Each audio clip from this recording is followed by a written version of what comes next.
Now let's flash back to this date in 2016. There were 5 Republican candidates left.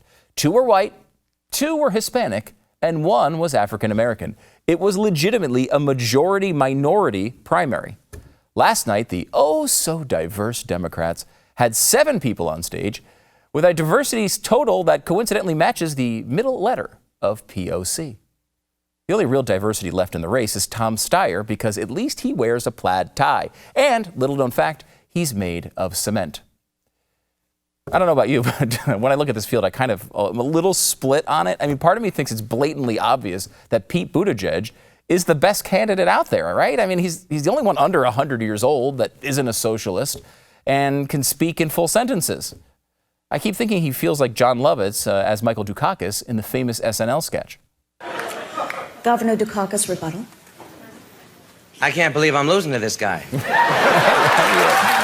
I mean, I can understand why he feels that way. But on the other hand, I can understand the hesitation from the voters. I mean, think of this guy's journey. It was only 1 year ago this week he was first let into the deep end during open swim. And that's only a slight exaggeration, honestly. Buttigieg is 38 years old, which is only 3 years above the absolute minimum age the Constitution allows for you to be president. This is a super creepy way of phrasing this, but Buttigieg is barely legal. Yeah, he's on the right side of the line, don't get me wrong. But for some things, like picking presidents and Hustler magazine, maybe not getting too close to the line is a good idea. For example, the FDA allows up to 30 insect fragments per 100 grams of peanut butter. So 27 is technically okay, but I like to keep my insect fragments like way down, like, high teens, tops. Now, Buttigieg did have some massive accomplishments while in office as the mayor of South Bend, and it was pretty impressive. For example, he presented a proclamation in recognition of National Farmers Market Week, which showed that he knew about National Farmers Market Week. And that is more than I can say about myself or all other human beings in America.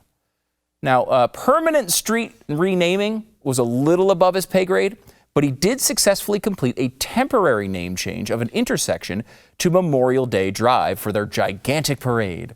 In fact, quote, there are 96 parade entries and all 4 public high school bands will participate. Not 3 of the 4, all 4 high school bands. Suck on that, haters. Mayor Pete also celebrated Michelle Obama's Let's Move program by taking students on, quote, a tasting tour, trying green beans, sweet peppers, mustard greens, tomatoes, and mint. This festivity, of course, was followed by the 14 funerals of the kids who killed themselves because they had to go on a green bean tasting tour. He also met with the state champion mock trial team. Does this qualify him to pick Supreme Court justices? Damn right it does. He was able to lead a walking school bus. What is a walking school bus, you ask? Well, allow me to answer. A walking school bus is a group of children accompanied by adults who walk together on a planned route from a designated meeting place. That's not a walking school bus, that's just walking. It was also followed by another 23 child suicides. And don't forget, of course, about the time he dedicated a bunch of sharrows. Sharrows. They are the combination of sharing and arrows. He actually used the word sharrows. I quote for you. The installation of sharrows mark another step forward in South Bend's identity as a bicycle-friendly city. Now, this was a bit controversial because he was protested by gay rights activists who thought the word sharrows was too gay. Look, I don't know how to even deal with this anymore. Think of your life as a Democrat at this very moment. You're left with a choice of this terrible field of candidates to try to remove what you see as the worst president in American history. With a choice like that, you'd root for coronavirus too.